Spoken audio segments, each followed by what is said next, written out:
কুরবানির তাৎপর্য।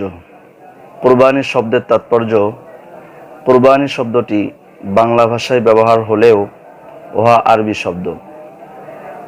কুরবান থেকে একটু পরিবর্তন হয়ে এসেছে, কারণ হুবাহু কুরবানি শব্দের ব্যবহার আরবি ভাষায় তথা কোরআন ও হাদিসের কোথাও পাওয়া যায় না। পক্ষান্তরে কোরআন শব্দটির ব্যবহার কোরআন শরীফে 3 স্থানে পরিলক্ষিত হয় ও হাদিস শরীফে 1 স্থানে পাওয়া যায়। 1 সূরা মায়েদা 27 নং আয়াতে ইয ক্বাররাবা কুরবানান ফাতুকুব্বিলা মিন আহাদিহিমা ওয়া লাম ইউতাকাব্বাল মিনাল আখার। 2 সূরা আলে ইমরান 183 নং আয়াত হাত্তা ইয়াতিয়ানা বিকুরবানিন তাকুলুহুন নার। 3 সূরা আল আহকাফ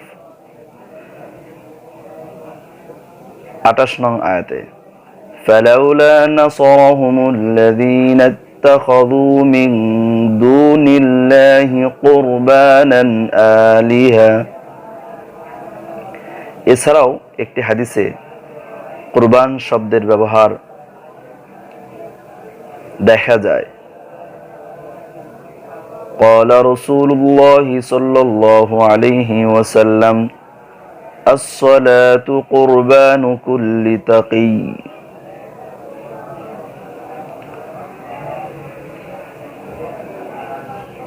উপরোল্লিখিত 3টি আয়াতে ও একটি হাদিসে আরবিতে কুরবান শব্দ ব্যবহার হয়ে থাকলেও বাংলায় উহার অনুবাদ কুরবানি অথবা নৈকট্য সাধন দ্বারাই করা হয়।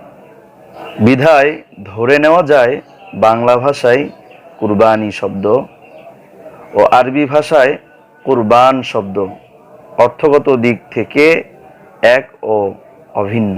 কুরবান শব্দের আবিধানিক অর্থ, কুরবান বলা হয় প্রত্যেক এমন বস্তুকে যাহা দ্বারা আল্লাহর নৈকট্য সাধন করা যায়, জবাই করার পশু হোক অথবা অন্য কিছু।